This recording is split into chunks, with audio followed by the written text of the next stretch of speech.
me tell you about this. I just recently started this podcast.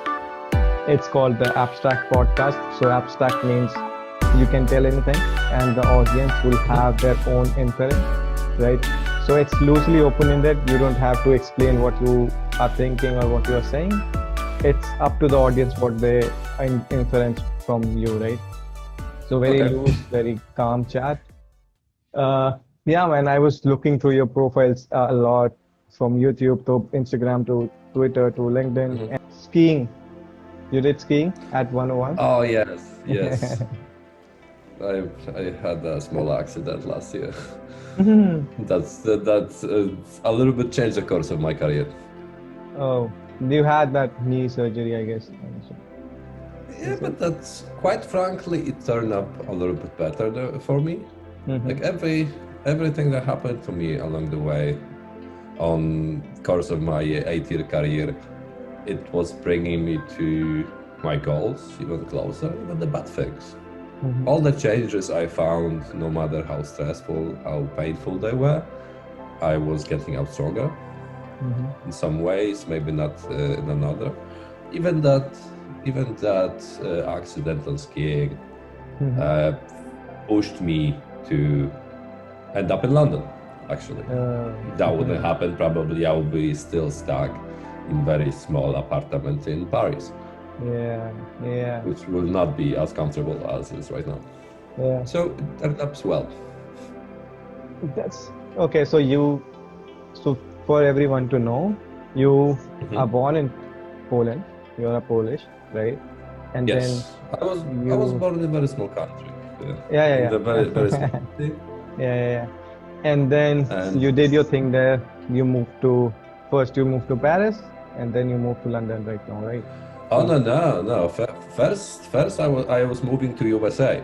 I was living in Los Angeles. I was living in Chicago for a while. Like I spent like not all my like a full time living there, but like 6 months, over 2 years I was traveling through USA. Then I moved to Paris. Then I moved to London. Awesome. Interesting. So I missed that part. So whoever I have talked to, right, recently, and who has been to USA maybe for a year, for 2 years, or even who's still living there. I have a lot of friends who still live there, right? So what they say about USA is that it changes your perspective. It changes your perspective in a way that you start feeling like you can contribute a lot, or maybe, I mean, it just tells you that there is much more to life and there's much more to explore in life and everything. And tech is absolutely infinite there. So what was your experience? So my experience in traveling to US, like imagine myself like a couple of years ago when I was 23, 24 at that time. And that was I'm coming from a small town, like 50,000 people. And I was risen on Hollywood movies, of the movies of the whole world, and I never ever see abroad. And my first travel abroad was to Los Angeles, to the City of Angels. That blew my mind completely. It changes your perspective. Then I realized you need to travel. You need to push yourself into the most uncomfortable situations as possible. That will make you grow so fast, so quickly. If you see me like 10 years ago, you would not recognize me. I'm not very proud of the person that I came from, the small, close-minded environment. Yeah. I have seen some photos of yours. I barely recognize you. That you are the same person now. So yeah. So that's true. Tell me about living in Poland. How was life there? How was your school life, your college life, and that life, that part of your life? I'm trying to be politically correct, but Poland is a Catholic and heteronormative white country. Yeah, this is something that I missed. Full of hate, full of everything that is not normal. It's not very welcome. At least when I was a kid. Right now, this is same thing that is happening. Like everything that is different than us was wrong. I was risen in the Catholic faith very deeply. However, like I never liked it. I never liked to be told what to do. I preferred always to go my own path and make my own decisions. I hated it. I hated when somebody told me this is how it is. I was like, no, it's not. I want to ask. I want to go. So growing in Poland was safe for me. As for Polish men, it was good. I had the opportunity to grow, which we cannot tell about multiple of people. Plus, I had a small advantage. I was always good at math. This is funny because you mentioned the abstract piece of this podcast. So this is something that also I had one episode when I was in college. I don't want to brag about it because it doesn't mean much, but I did brag about it, man. No problem. I did a Mensa test, and apparently it turned out very sad for me because the IQ that was shown was 150. Which means I end up in the 2% of the population.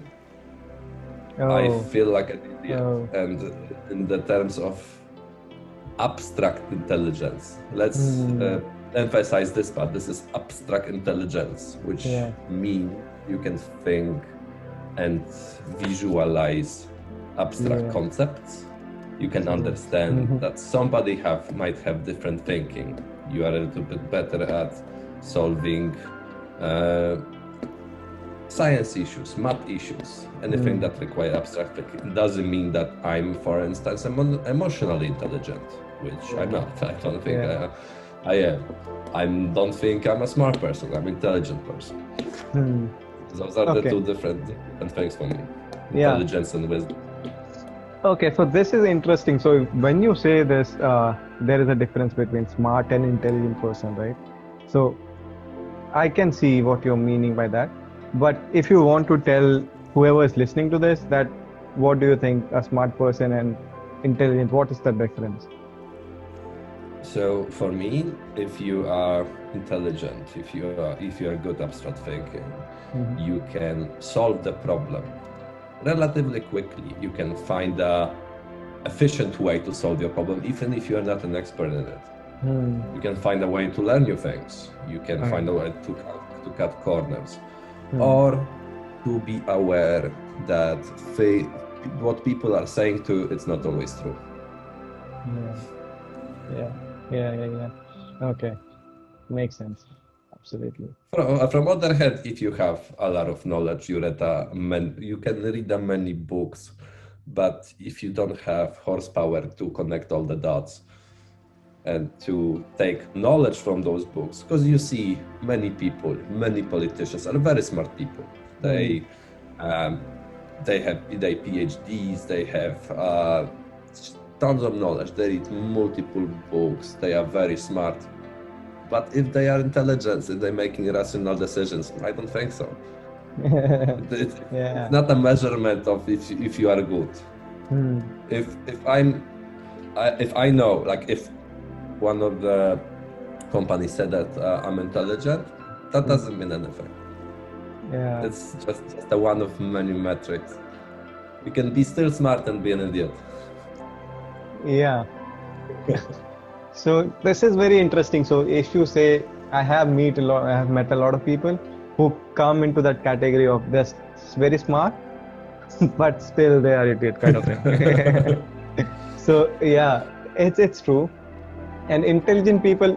So what kind of person you are? Do you want, if you figure out something, let's say you figure out that blockchain is the first thing, or you listen about blockchain today for the first time in your life, what kind of person you are? Do you go in depth of that whole blockchain conversation and what blockchain is and everything, or do you just read about it and see what people's opinion are, on blockchain, and then you form your own opinion after you read about them? So I'm trying to simplify it in the way that I will try to simplify it to you now. You get a pyramid of your knowledge. It have 3 pieces.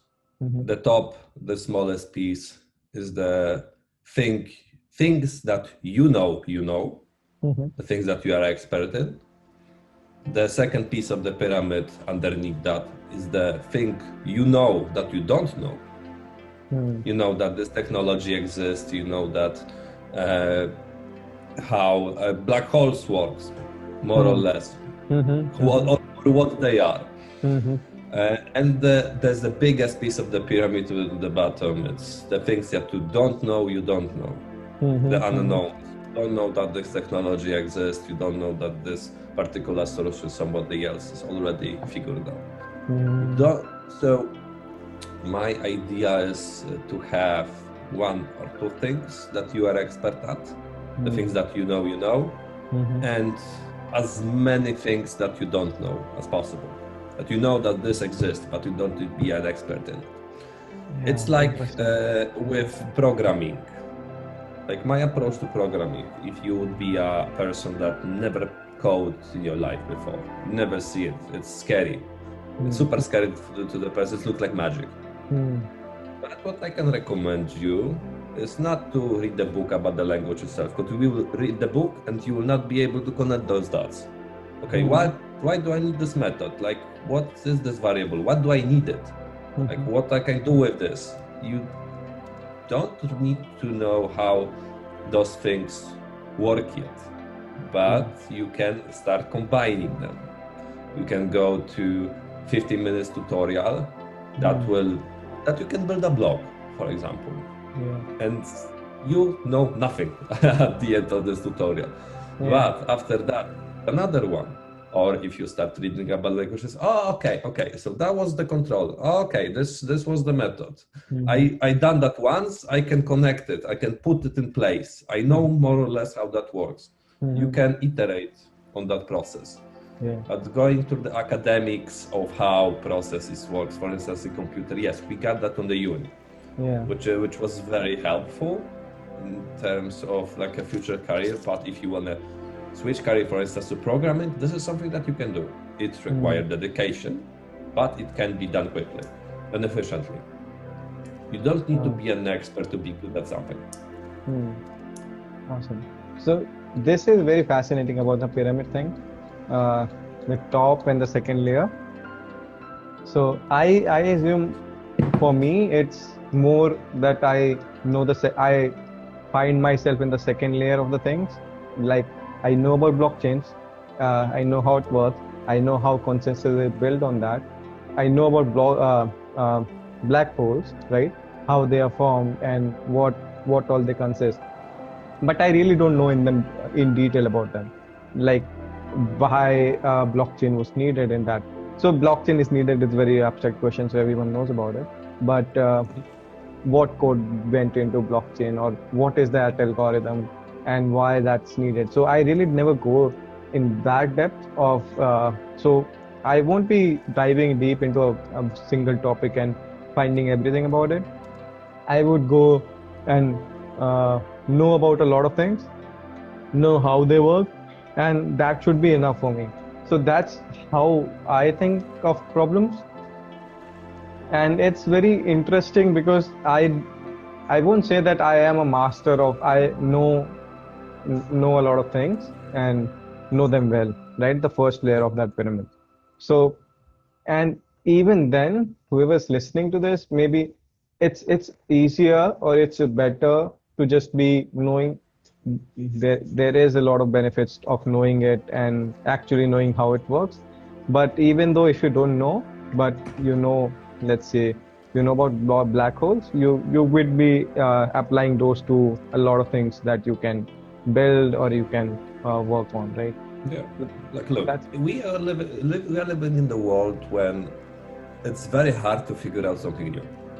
If you want to play with blockchain, trust me, there is so many tools. Even Amazon that we are working on has released their own solution that you can create your own cryptocurrency. You can play with the blockchain. From the blockchain, what everybody needs to know is a distributed ledger. Just everybody keeps tabs on every transaction. You need 51% of the network to hijack it, for example. It's not feasible to hack it. Everybody knows who has what. In comparison, right now, only banks knows, which is super annoying. That everything that you need to do is to go through the bank. If I will want to send you money, like how can we do that? Of course, there are applications, but they also take some fees. I would like to transfer you right now in 5 seconds. From US dollars to rupees, from euros to rupees, from euros to pounds, quickly, efficiently. I still see signs on some shops like we are making wire transfers to another country. It's like, wait, what? Absolutely. So, Karol, what do you think about? So, when we say about the current system of finance, it's more of the bank controls the autonomy of payments. So they are the centralized person who is validating every transaction, right? So if you're going to transfer money from your account to my account, the central banks or whatever bank is taking care of the transaction, they will verify that, okay, it's correct. Now, with blockchain, we already have that decentralization that people would form a consensus that is this transaction correct or not, and then the transaction would happen. But the private players coming in, like Ethereum and Ripple, right? Do you think the meaning of blockchain is still relevant with these players coming in with their own cryptocurrency? Because these cryptocurrencies are privately held, right? So a pool of people are there and they are managing this whole cryptocurrency of theirs. And even though we say that the people have the decentralized way of looking at and managing those transactions, but in the end, it's the private companies that hold all these things, right? The whole network or ecosystem. We got the lobby on everything in the world. We got the term of free markets, which in my opinion doesn't exist. There are always a couple of companies that keep tabs on everything, keep poor people poorer and rich people more rich. This is their aim. This is what they keep us. They will say us that yes, we got a free market. No, we don't. You are keeping tabs on everything. You see all those political decisions. It's not driven by reason. It's always driven by greed. Yeah, driven by intentions and greed. Yeah, absolutely. Okay. But with the blockchain, I think this is inevitable. This is something that will happen anyways. I think company like Ripple with the XRP token will succeed in terms of finance. One of the reasons is some people might say it's centralized. So is Bitcoin. Over 70% Bitcoin is in China. So that's centralized. Absolutely. Come on. And Ripple and XRP, they're working with banks. They're working with real institutions. There's only, I think it was, I don't know right now, but it was only cryptocurrency that have real world use cases. That they are really working in production. It's not something that we got the paper on it. That's cool, but you don't have a solution yet. No, especially with banks. Banks are big. Banks are moving slowly. They're keeping money. They are not very willing to take risks on the technology that is unregulated yet. That is a little bit Wild West. I have some cryptocurrency. I'm not really sure why I should pay tax for it. Yeah, absolutely. It's kind of scary that I don't really know what to do with this. There is a lot of, discussions going on, and a lot of people really don't know if they really need to invest, they should be investing, or they are allowed to invest. Like everything that was, so blockchain was, or Bitcoin was mainly built for people to do their own transaction, right? No authority he can come in and block those transactions. But Cutting out the middleman. yeah, but the countries have started taxing the transaction, have stopped. In India, they banned it, the cryptocurrencies, and then they regulated it again. So now, I don't. A lot of people are getting discouraged to invest in these bitcoins because there is no clarity or no clear picture of how things are or things would work. Right? That's why it's so volatile. Yeah. This is the reason of the volatility. I think that Bitcoin will be a store of value. Mm-hmm. It is, and it will be like a digital gold. It's very slow, but you won't use it to buy your coffee. Yeah. You can do a couple transactions, only a second. So the current system is a little bit faster than Bitcoin, which was written in the 70s. But for the quick transactions, we need a bridge currency, something like XRP. That token that we're going to use, and we will not know about it. For instance, if Santander in UK, I know they have the application using this, that they can transfer money very quickly using the cryptocurrency in the XRP token. This is also for banks. This is very good news, having this kind of liquidity asset.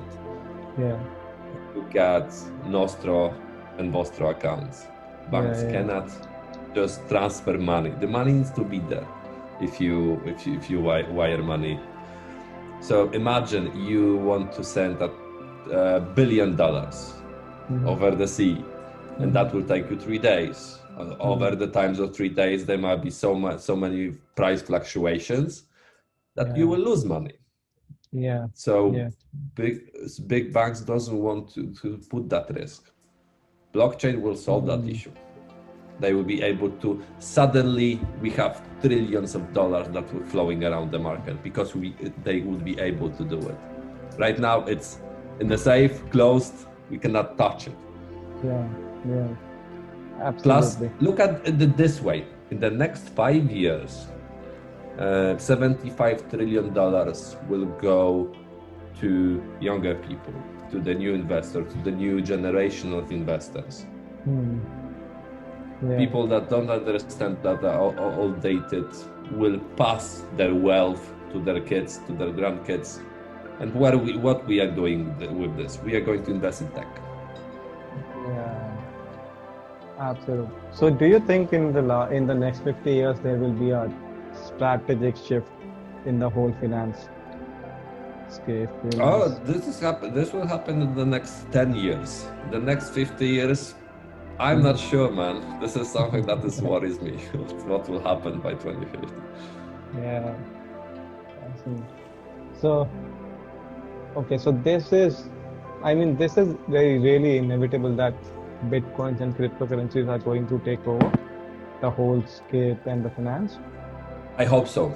I hope so, to make my life, so it will make our lives easier, our money easier, our elections easier and more secure, our healthcare, our groceries, everything. Blockchain, it's not only a finance. This is not only money. It have multiple places that you can apply it. So if we're talking about blockchains, right? So one thing I have heard and read about blockchains is the technology is not very scalable, right? Or it takes a lot of time to do a transaction. It takes a lot of computational power to do one transaction, right? If it's talking about Bitcoin. Yeah. Okay. So So, do you think this problem will be solved in the next 5 to 10 years? It's already solved. Look at the performance of Bitcoin versus XRP, for instance. XRP was designed to scale, designed for speed. designed for those kind of transactions we are talking about, for the micro transactions. If you go through Reddit, if you go to Twitter, you got tip bots.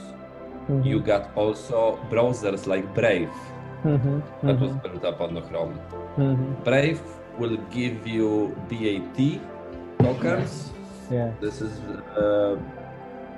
audience token. Yeah. That for ads you will get paid for. Yeah. Like for 2 months of usage, I got like £5. Yeah. Which is awesome. Just for using the browser, which I normally do. Yeah. Why we are not getting paid for seeing those ads? Why I cannot pay you a penny for listening to your podcast? Yeah, absolutely.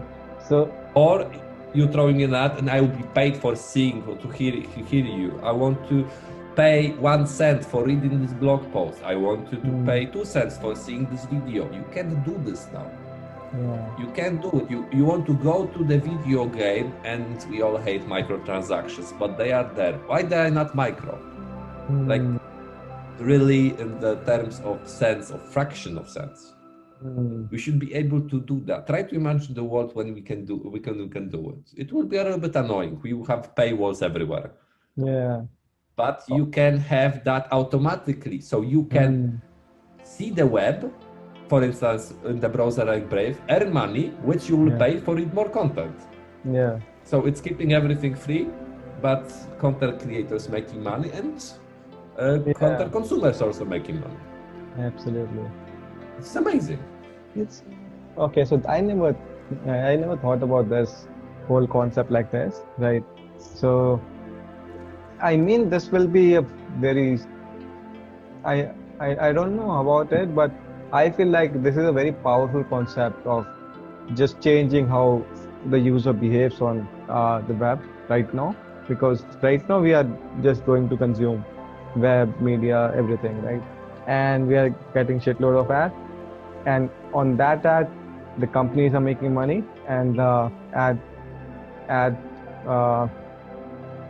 companies also making money, but we are just getting fed a lot of what you say, shitloads of ad that we really don't need to see, right?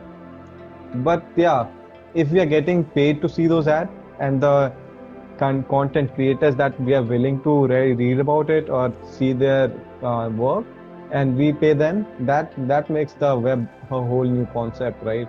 And that's fascinating. Of course, they will try to regulate it. Governments want to always take it up on people. Have a piece of their pie. Yeah, absolutely. So the only problem that I see with those regulations, they always those things try to be regulated by people that doesn't know how to even use an iPhone, which is just kind of super funny when you hear about it. They're regulating blockchain and I don't really know what it is. That's the story of everything. Nice that, yes, that companies are keeping our data. Yeah. Of course they do. Come on. Probably in the database, you heard about passwords in the unsecured way, not even salted, just throw it in the database. I don't really recall what kind of company was that, but that's stuff happening. Yeah, absolutely. Okay, so let's talk about, you love to bike. I mean, you recently bought a bike as well. So. Oh yeah, this has happened when I moved to London. Yeah. Okay, so this is a recent passion that you built, or? Oh yeah, so I was having a car for the last 5 years, but when I moved to London and I got into the tube, and to work I got like 6.8 miles, which translates to like around 10 kilometers. Yeah. To one side, pretty nice track, and by bike it take me 23 minutes. By tube it take me 30 to 40 minutes, which by car it's an hour and a half. So yeah. Bike once. Yeah. Oh, awesome. So okay, so however, pandemic, right? So it doesn't happen. Yeah. So you're also really fond of bicycles, right? love to ride that? You... No, bikes, skis, sports, obstacle racing courses, until my accident. Sure. Always trying to be very active. Yeah. Look, I'm a developer. I'm sitting for 8 to 10 hours a day. I need to do something. Yeah, absolutely. So, yeah, on that note, I also wanted to talk about that you also witnessed the Tour de France. And what was that experience about? Fast. Like the fun thing is the colleague that I live with in Paris for a brief moment. He's like a big cyclist. So you get carbon fiber wheels, like dope bikes. Like he had 3 bikes. Like probably his girlfriend hated him because he preferred bikes. Yeah, Tour de France is something that I really enjoy. Those guys are machines. Yeah. This is something that also worries me about the sport.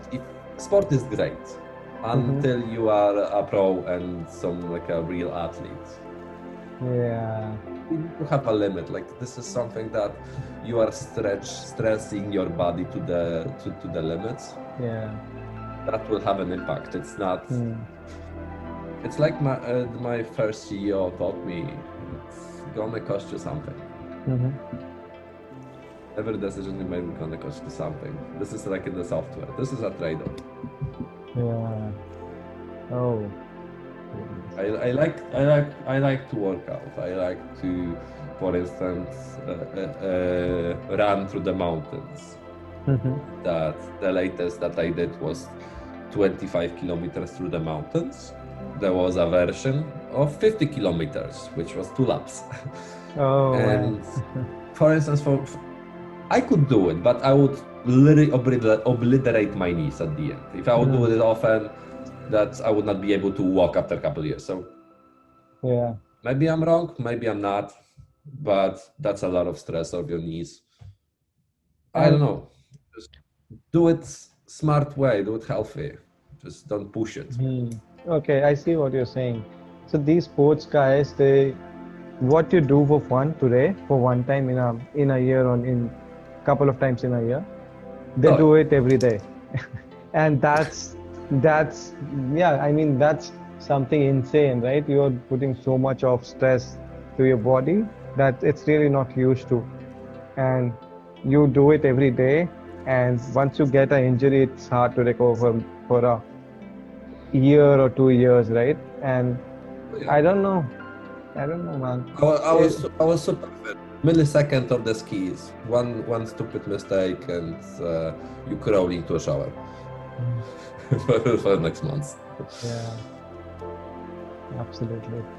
And looking for a person that will fix you up. Awesome. So, and that happened because I was cocky.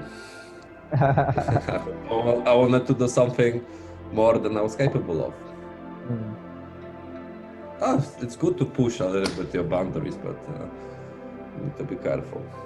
I learned it in the hard way. Yeah. Okay, so you're in the tech industry for around 8 to 10 years now. And how was that first interaction? So what was that first memory that you recall that, okay, the tech is very cool, I need to be in it? What kind of that memory is for you? For me? When I started working in the small Krakow company building Facebook applications, that was my first a real job. That, of course, not paid. I was not get anything. I was the internship, just playing with the basic CSS, PHP at that time. And the HTML wasn't more than that, but I remember that I was hooked. How cool things we can build and fast. I started to thinking how we can optimize the whole process. That was good experience, especially that switching from my first job. I was trying to be at different things over the course of time. My first job, I was digging a hole in the ground for a month. I remember that. Literally digging hole. I was trying to be financial advisor. I was a DJ for a while. I was working in UK on the warehouses, in the food industry, in the club. There was a various stuff I was trying to do. However, coding, programming gave me the most joy because of the one thing, you are always learning. You are getting better. You can extend your knowledge. It's infinite. Yeah, because there's no step 10 and you reach the final, right? Yeah. So there are a lot of things that you do step 1, 2, 3, and you reach the step 10 and you are there. In coding, it's always never ending kind of thing. The only thing is we need to work on our egos as a programmers, as developers, because I tend to be. I had a big ego. If we put it this way, that ended up pretty bad for me multiple times. So, but that's good. This is good. I failed hard. I fell hard on my face multiple times, but it taught me to feel like a dumb person all the time. And I know that I know nothing. This is something that everyone in the industry should learn. That if you feel overwhelmed, this is normal.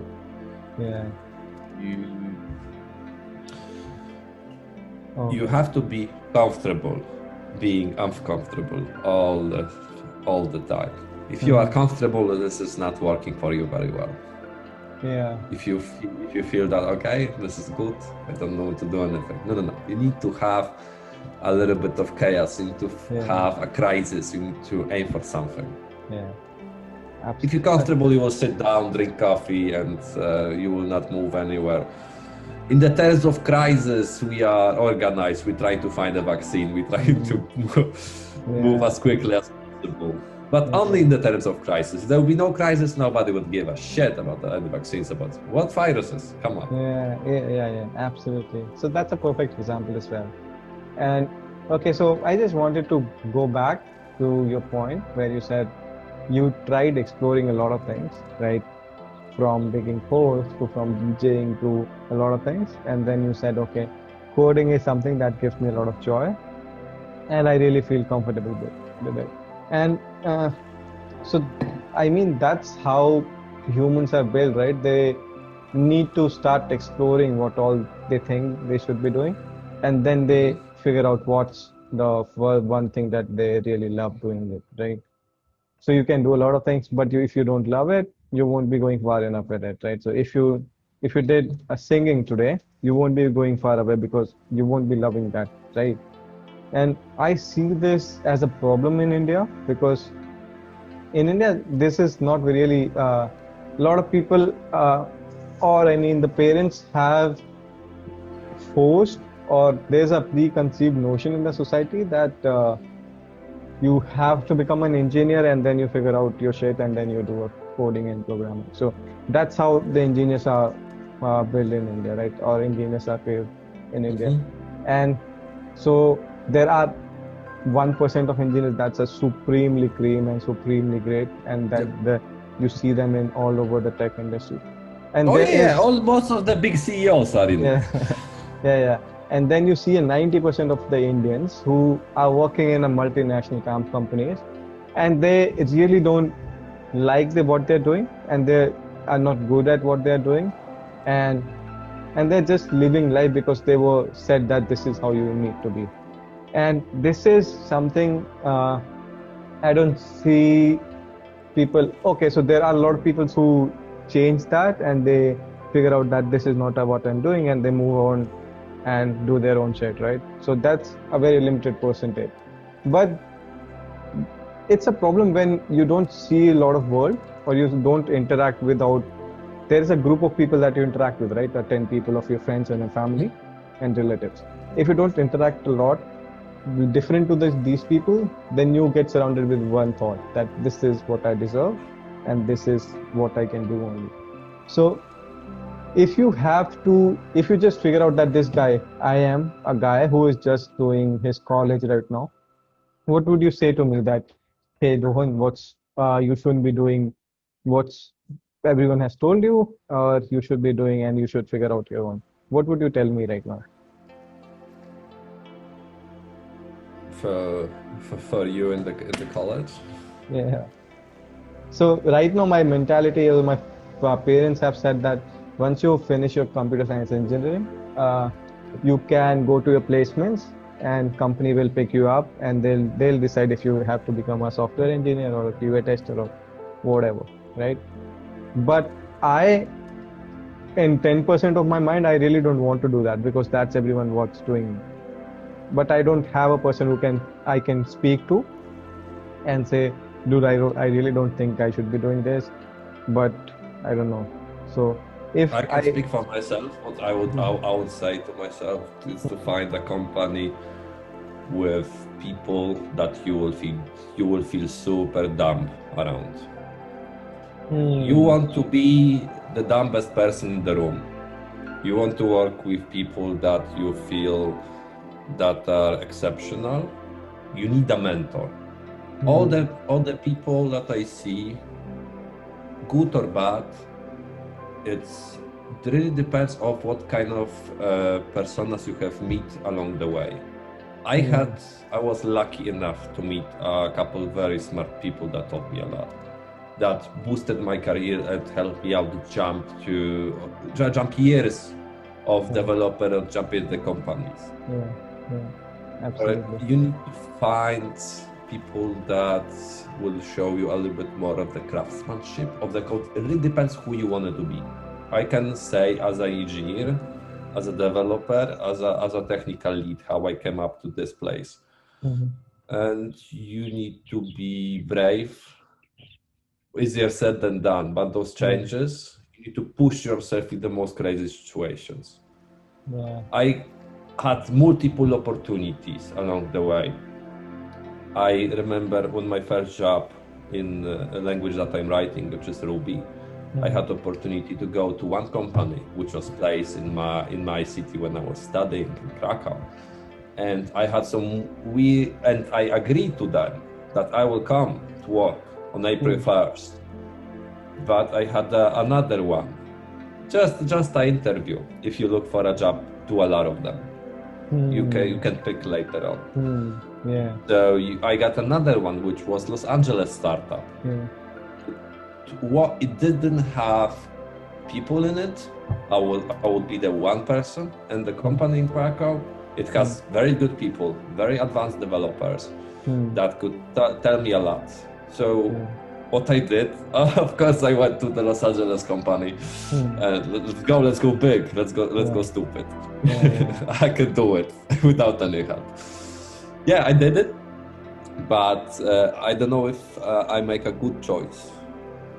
I did a brave choice, and it paid off. It paid off at the end. I was able to build the software. Then I was able to build a team, to open an office, to play a little bit as a CTO. My first job was a CTO of a multi-million-dollar company, which was, but no pressure. I'm going to talk about it. Yeah. Oh yeah. Okay. So don't be afraid to change. Yeah. Brave, scary things. Like I moved from country to country. It's like I remember one call the last year from one of HR guys at the company that we are working for. That I need to be in London tomorrow. Yeah. Like, all right, let's go. Yeah. That's just go. Absolutely. This is the one thing. For instance, I also wanted to leave Poland. It's diversity. Like I would not be able to speak with you right now, for example. I would be able to only speak with the close-minded Polish environment that doesn't really want to open themselves for the rest of the world. Every country have a different pros and cons, but I'm looking for the place to stay. Yeah, absolutely. Awesome. So this is the really, I mean, this is what I have also experienced this, that if you are there with a lot of people that you really feel intimidated with, or really feel that you are useless in that group, and if you just persist yourself and be there every time, every day, and you see yourself 6 months later, you would be a whole new person, right? Because you're learning so much from them. And that was the case with my first company as well, because I was there with a CTO. He was a CTO of that company. He built some really fascinating startups before. He was building a new startup. He has this team of really kick-ass developers, and I was the product manager there. And this was my first job, right? This was my first job as a product manager. And dude, that was the scariest thing to do, to go to those developers and talk about, hey, you have to build this. What's the time needed for that? Because I was so intimidated with them because their intelligence, right? You just give them a problem and they were spot on that this could be solved with this, and you go there. And 2 days after they release something and the problem is solved. And I really felt intimidated with that. But if I look back at that journey, right, after 6 months, I built something that was really, holy shit, I wouldn't have thought of building that, right? And I mean, that's because I was there with those minds, right? I was there, and they were bringing that to me, right? You can go and you just think about it, think about the problem, and you'll find a solution to that. So that's my experience as well.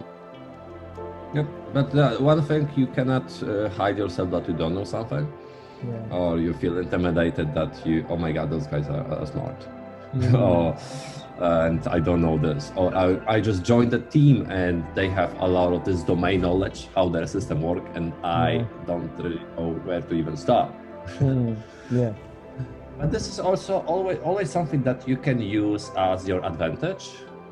I often use that. I don't know if you see me at work sometimes. Yeah. I'm telling people, like, to everybody wants to be smart. Everyone wants to be the top and be an expert. Give that to people. Tell them that, hey, you're the expert. I don't know. Please help me out. Just give me a hand, because you're just better. Yeah. Maybe in this topic, maybe in general. People feel super good about this.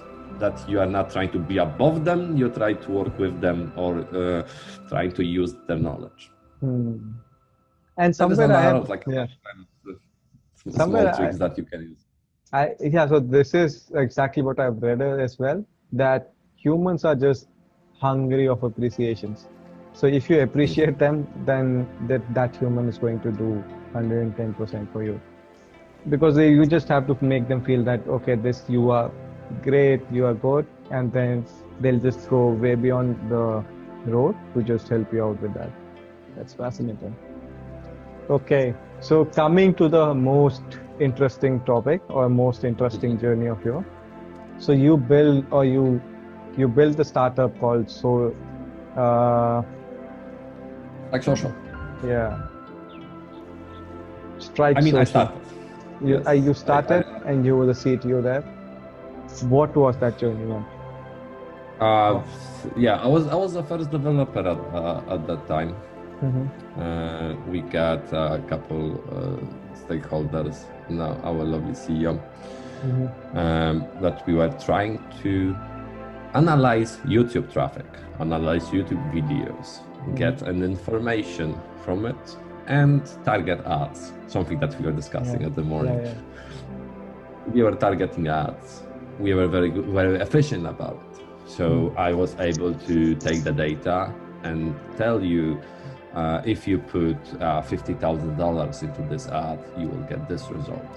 And we was able to go to the Xbox and showed them that if you put this money into this trailer, you will beat PlayStation, and this how much we could able to predict this kind of thing. This is an example, right? But we were working with the big companies that you probably never heard of that owns all of those companies, with the big agencies that are trying to target. It was cool as I was able to build a team of engineers in Poland, from me to around, there was around 50 people in total. There was 25 engineers. And imagine that was my first attempt. I was young, I was stupid, I had a large ego, which turned into multiple argues. I was a little bit naive. I'm a little bit smarter now. Yeah.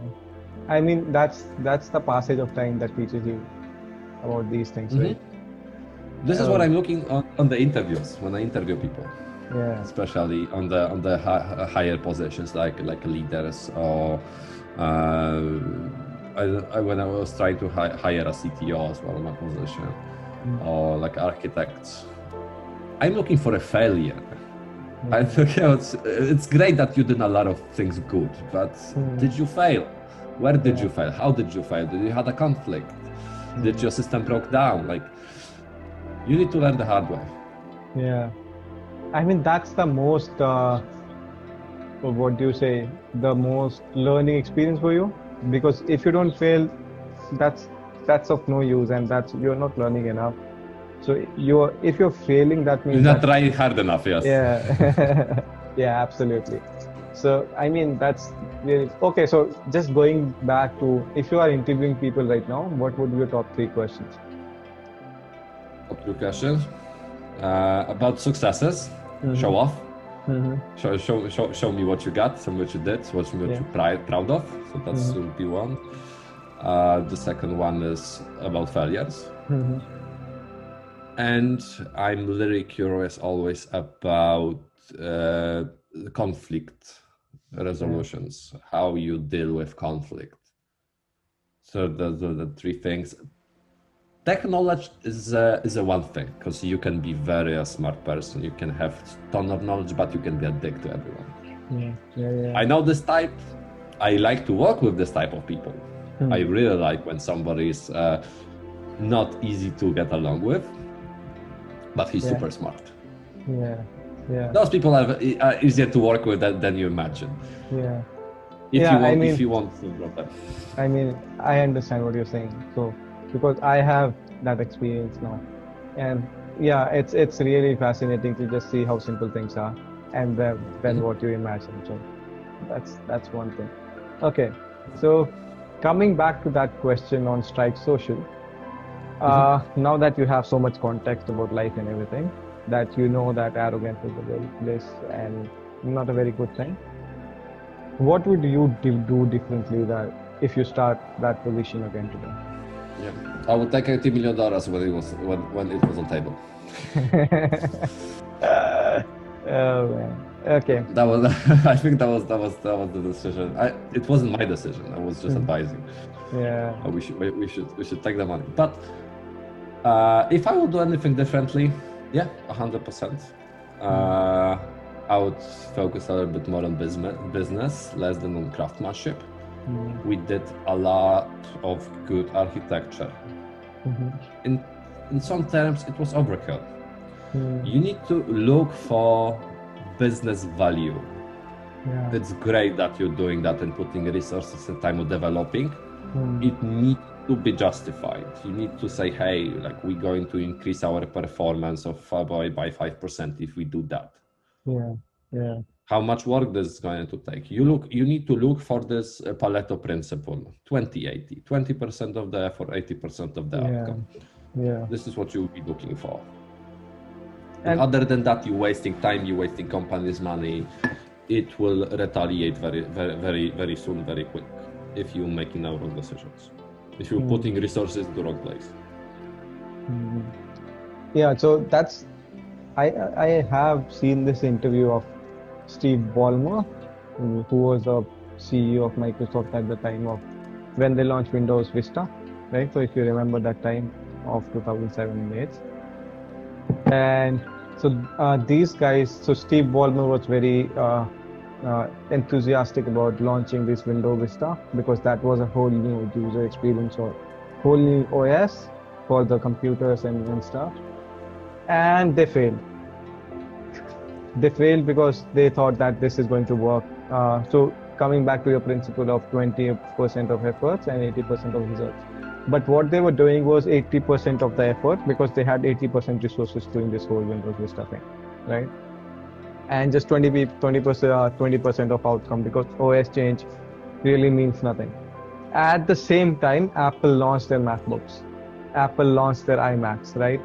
And this failure and the resources that were utilized for these Windows Vista launch and the gap of 3 years made sure that Apple's MacBook take a lead on my Windows, and that is still going on, man, right? So that's very important, right? So what you said is, if you don't realize that you're doing a lot of efforts just for some really 10% of your business, it's going to backfire you, and that's the clearest example I see of that, right?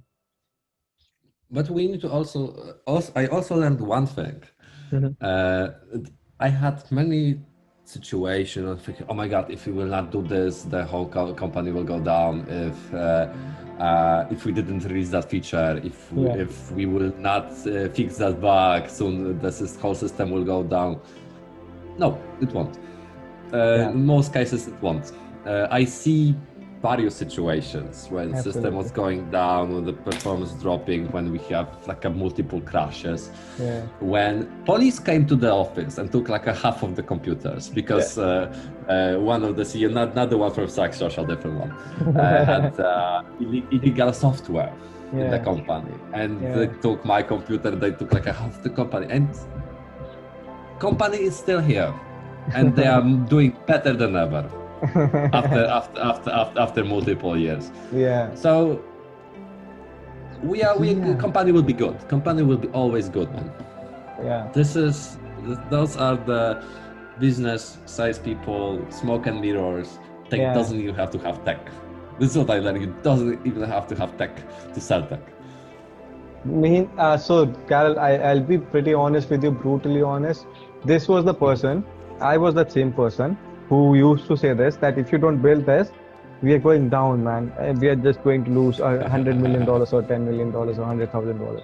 And that was me. That might happen. That was me a year ago. And now I realize that all of that was shit. You just need to calm down. If things are going to happen, it will automatically happen, right? So if you have a very urgent feature, it will automatically takes its course, and you'll identify that this is really important or this is important, and if you don't do this, then it's going to collapse. And I think that will come to everyone once they have that experience of having that trailblazer speed and doing everything, and then saying no to 90% of things, right? So saying no is also very important in building stuff. Yeah. And don't put that pressure on you that it will cost you this money. It's not one person's responsibility. If I'm a tech lead and one of my team members break a feature and we lost millions of dollars, so technically I'm responsible, not him. And not even I, like the whole company, people that was writing this software before. Like, it's not a responsibility issue. We need to make sure that it doesn't happen again. We got this in the companies. This is called the Nash equilibrium. I don't know if you heard about that. Absolutely. In the game theory. This is not. I didn't write this. It's not my responsibility. Can you fix this? It's not a zero-sum game, right? You can fix everyone's game, but you won't go down to zero, or you won't go have a minus impact on that. You'll just grow, right? So that's also one thing. I've seen so many times in the company, inside conversation, like, I didn't write this. Like, I don't care. I will fix that after you. Please, you fix after me. Let's cooperate. This is the most thing that I don't understand in people.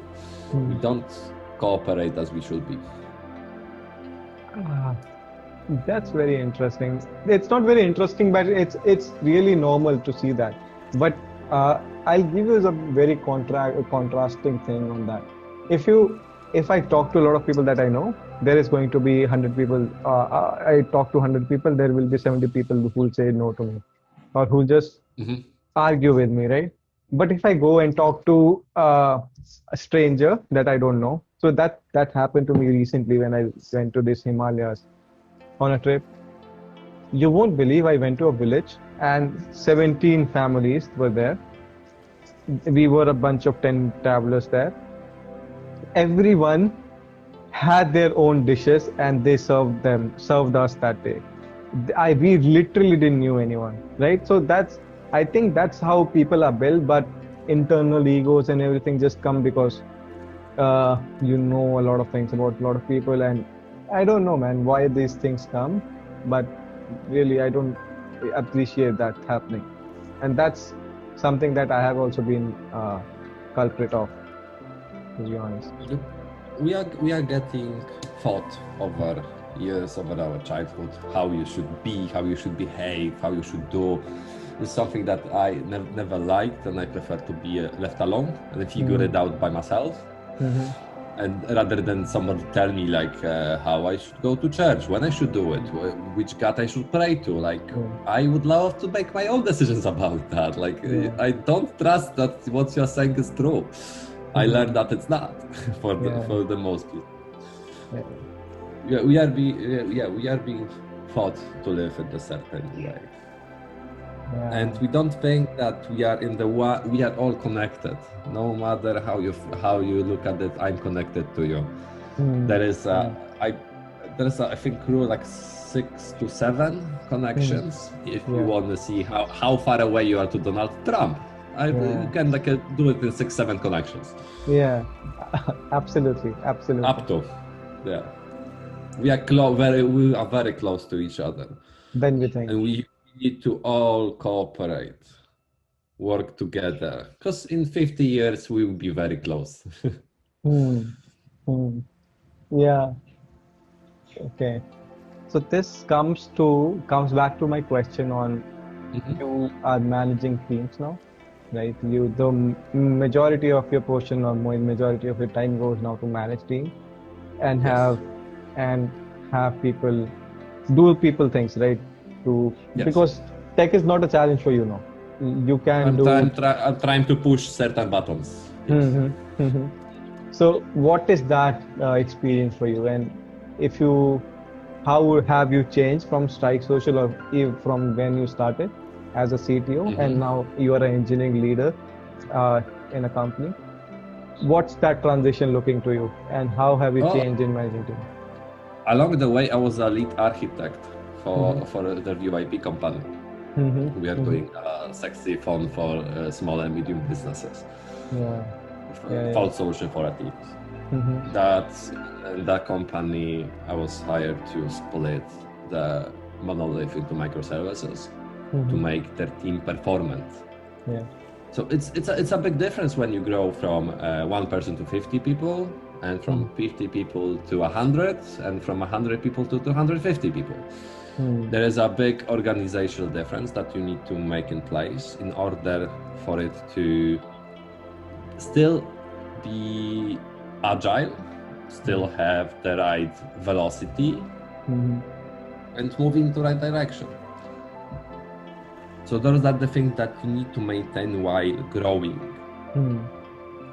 Which is always interesting me how to do with the team that never had, for instance, proper processes. I'm not saying about the certain company, but I see multiple issues across different companies.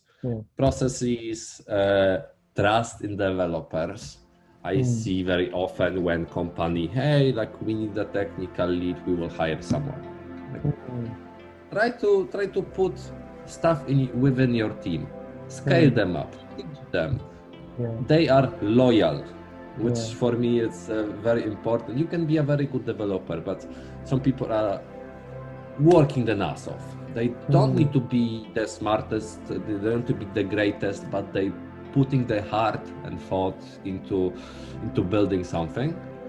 or they are very willing to do something. Let them feed their motivation. Like every one of us have a little bit motivators. Somebody wants money, somebody wants recognition, somebody wants to just work on cool stuff, other want to just be left alone with their work. So we need to find those things. This is something that I feed upon. It's something that I want to know what drives you, and I will feast on it. I'll make sure your desires will be fulfilled, as it will make you a good employee. You will be happy, and company will be happy. And trying to find this balance between the things that people want and the things that has to be done. It's not always those hard decisions. It always excites me because people don't like to make decisions, especially if it's hard, especially if it affects you, especially that if you were to make an impact that you don't really know like what will happen, and nobody really wants to make that decision to, hey, this is how we're doing this right now, just make it. There need to be always one person that you can tell, hey, make a decision because I don't want to. Yeah, absolutely. That's true. That's Where we true. going? And I really like to take this responsibility, to be responsible, to have this stress of if I did wrong, if I did good. Playing the long game, trying to predict what will happen if you do this, what will happen if you do that. And I learned it's not always as it will be. The things might be different. Plus, every decisions have consequences. Not direct, indirect. If you will promote somebody within the team, you need to explain the rest of the team why you promote this person, and not them. Yeah, absolutely. In both ways. Yeah. Oh man, this was awesome. Yeah. Okay. So those are what I can recommend. There is a good book about this. It's called The Hard Things. Hard Think About Hard Things. Oh yeah, I heard about it. Give you this kind of examples.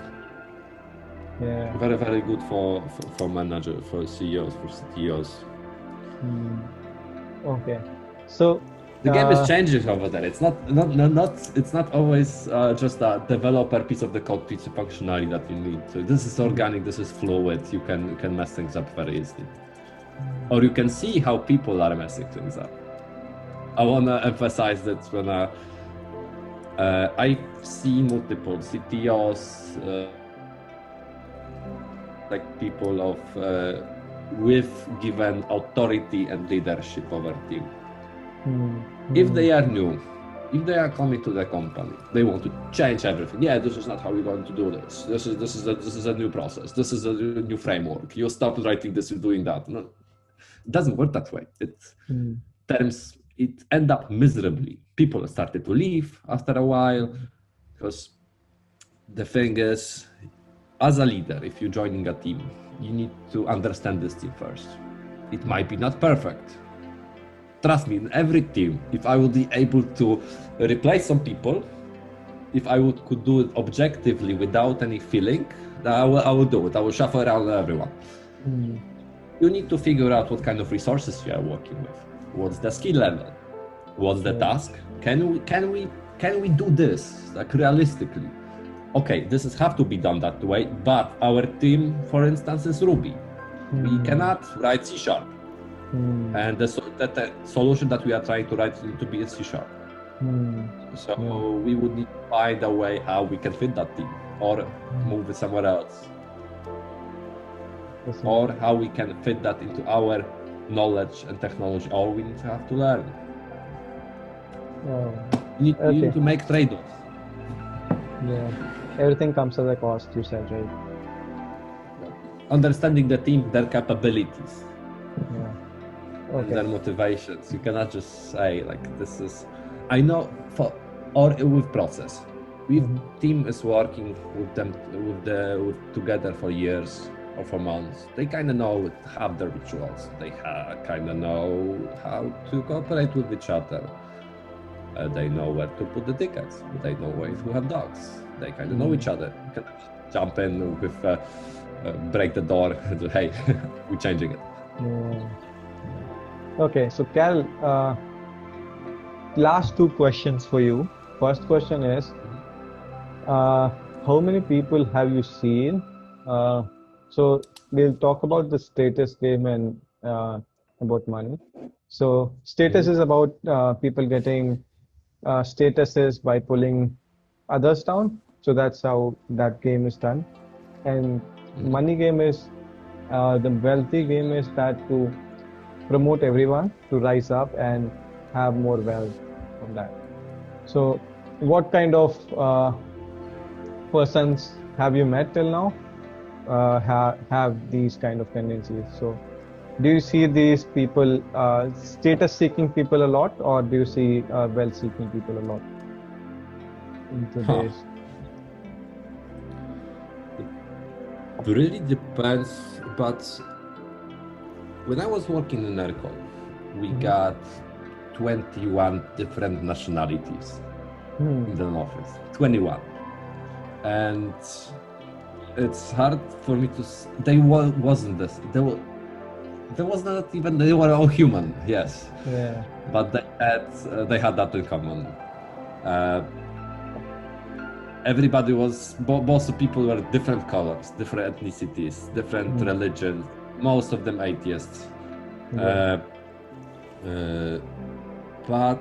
And different motivators. Some of the people were wealthy from the get-go. To have parents as CEOs and CTOs of the big company. Some people were from the poorer family. Some people were just ordinary engineers right after study. Some people were imported from China to do internship in Paris, for instance. So that's perspective from the Communist Party as well. Yeah. And there were people that are buying apartments, hotels, like ballers, CEOs that wants to wealth money and the big company. Like it's very hard to put people into one plate. Yeah. And this is something that I'm angry about the whole world, that we don't understand that my paradigm or your paradigm, what makes me happy doesn't make you happy, not necessarily. Yeah. Maybe somebody driven by money, either driven by status. Don't get driven by money. Get happiness in the thing you're doing, or get better at it. Money will come. Money will come. If you have opportunity to work for nothing but with amazing people, do that. Do this, because in weeks or months, you'll be able to switch to different to get money, to get better money. Yeah, absolutely. That's really interesting. Oh man, this is really also, awesome. This is my goal when I'm working with the team. Just make everybody a little bit better. Show them tricks or tips how you can improve. What kind of things you can look at. People don't really do it. They are given a task and they are fulfilling this task. Yeah. Awesome. Absolutely. But make sure that your task works later on. You need to monitor it. You need to look at it. You need to care about it. Absolutely. Right? Okay, so last question. Also, go on. Go on. So, as I said, with this feature that you are building, that you are finishing it, and that's it. Yeah. There's also phase of research. We got so many things that we can do coding, do programming, do pretty much everything. That why you pick that way? Maybe there was different ways. It would be nice if you can know about different approaches. You don't need to be expert. But if you want to build a public subscribe, for instance, a solution, like something event-driven, you can use different companies. You can PubNub, Pusher, Kafka, RabbitMQ, Amazon SQS, or many others. There are so many solutions that you can pick. and people are closing themselves the thing that they already did. Okay, I done that. This is about the solution. We will implement this. Yeah. Okay, or you see the code and see how other developers implement. Okay, I will follow this pattern. Yeah. Don't really look at this like, hey, maybe it doesn't work. Maybe it wasn't written correctly. We are taking this as granted. Like, okay, somebody wrote this. That must be it. Yeah. Okay, man. So last question for you is, so have you seen YouTube Yahoo Messengers and Orkut and that phase of internet, and now you see this phase of internet where Brave browsers like Brave coming in, and the whole content scene is getting changed, whole tech scene is getting changed with bitcoins and everything. What is that? How would you describe these 10 or 12 years from YouTube Messenger to this YouTube generation, Yahoo Messenger to YouTube? And then how do you see this tech changing this tech industry in the next 10 years? What do you think about it? In the next 10 years, we will see a huge shift in the financial space. We already revolutionized how we talk. Yeah. I can talk. We are how much kilometers? Like 8,000 miles away from each other right now. Yeah, absolutely. we can discuss in real time. Yeah. We can have a conversation via text. We can send ourselves videos. We can chat. We can send money in real time. We can't do that right now. We can send the emails. We cannot send money, which is kind of weird, especially that we have the technology. So we will see this shift. We'll be seeing more advanced AIs. We won't see a singularity yet. That we will need like 25 years to do that. But we will see more and more advanced AIs. We will see self-driving cars, self-driving trucks.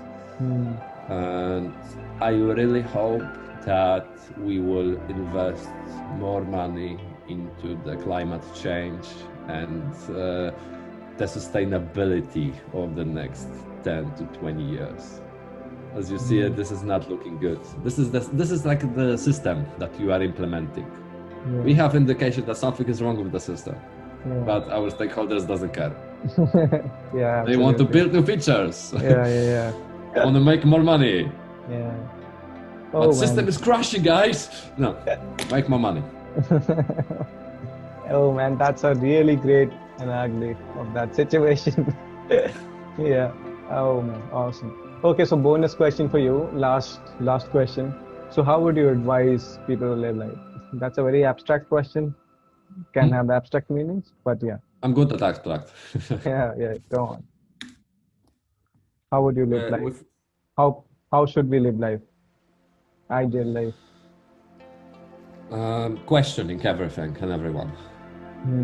To be very criticized about yourself, about the place that you live in, about your habits, about your own sins and issues. I got a few that I'm aware of. I'm hiding them, but always try to question, like, why there is. And we have, maybe I'll put it this way: we have an impact. We have a huge impact will happen around us. The way that we think. If you think that you have issues, that you will have bills to pay, that you have, it will bring it to you. It's kind of stupid, but the way we're thinking, it's kind of shaping us. Yeah. Absolutely. Look, if we have water, if we have family, if you have a food in our plate, it's good. Most of people in the world are not comfortable enough to say that, which is terrifying. Like I live in London. I got pretty much everything. I have nothing to complain. Yeah. And what scares me, it scares the shit out of me, is that the next 50 years, half of the world will be unlivable for pieces of the year. It will be unlivable. Maybe the place that you are right now. which will, in the next 50 years will force you, your family, your kids, your grandkids to move. Yeah, dude. That's happening. That's happening. I'll tell you This happens. is happening. That's happening. Yeah, absolutely. Oh, this is really. It's getting pretty hot. It's getting hot. There is no water, and we can do something about it. Yeah. I recall one conversation about the system I was writing. That was an ugly conversation, but I asked one of the stakeholders, "Hey, should I start breaking shit so you will start caring?" That's a very bold statement. Because I saw a potential issue that is approaching. I see the issue that it will come in a couple of months. The system will not handle it. It needs a little bit more, I don't know, horsepower or something.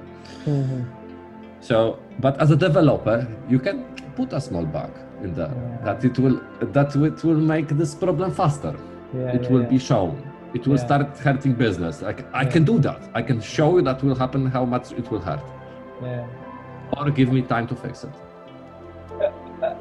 Absolutely. And before it will happen, we like to react only when the crisis occurs. We are animals that are learned that, hey, if there's a lion in the bushes, run. But climate change and the issues like this doesn't come fast. They come very slow, that we don't see it. It's not imminent threat. It's a threat somewhere in the future. Yeah. And if you don't care about it, that will just happen one day, and that day, everything's Oh, holy shit. I cannot imagine that thing come. Okay. Oh, man. Really awesome. We are just animals living in the small ball together. Yeah. Absolutely. That's a very abstract thing. People should be inferring a lot of things from that. Let's not explain them what that means, right? So we're just living in a ball, very small. We really don't have any existence or any impact on that. I was looking at the place where I want to live when I will grow old, when my kids want to live. And that's not my home country, that's for sure. Maybe here, but Great Britain in 25 years will have a water problem as well. Canada will have it as well. That's really scary, man. It's scary. Because imagine the pressure that it will put on the world when we will start migrating everywhere. 1 billion people will have to move from the place they were at. They will leave farms. They will leave all the vegetation. We will start running out of food, running out of water. That doesn't sound good until we will do something with it. Our Grafana charts are showing that the problem is coming. Indeed. Cannot mess with data. But with data, I don't know if you've ever heard about p-hacking. If you wanna check that, hey, eating chocolate will make you lose weight, you can perform a study that will show that.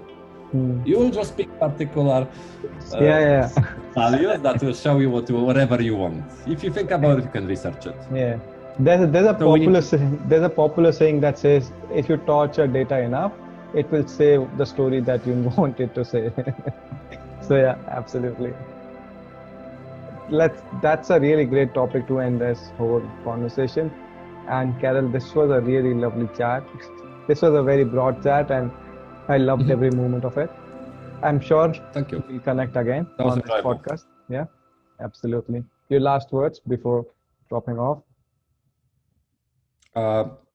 Just let's remember that everything is a double-edged sword. Awesome. It's saying that internet is bad. It's like saying that GMO is bad. Like any ethnicity is bad or whatever.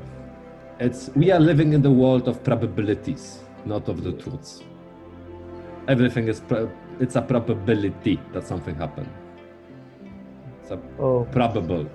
We are not living in the world of like black and white. Black and white. Oh yeah, absolutely. That's a very gray area that we are living in. But you need to be abstract and smart enough to understand that. It's also like with gender. Yeah. You can be men and a woman. Are you sure about that? Try to look at the sports. Where to put a line? Where is the men and the women? Chromosomes, genitals, gonads, hormones, psyche. What? There's too much. It's too complex system to say, hey, this is the limit. No, it's blurred. Everything is blurred. Everything is probable. Yeah, absolutely. You can say something that has happened with 100% of certainty. Yeah, absolutely. That's a very abstract thing to close on. Karol, thank you so much for joining in. I really appreciate it, man. We'll see you again very soon. Bye-bye. Thank you. Thank you, Rahul. Bye-bye.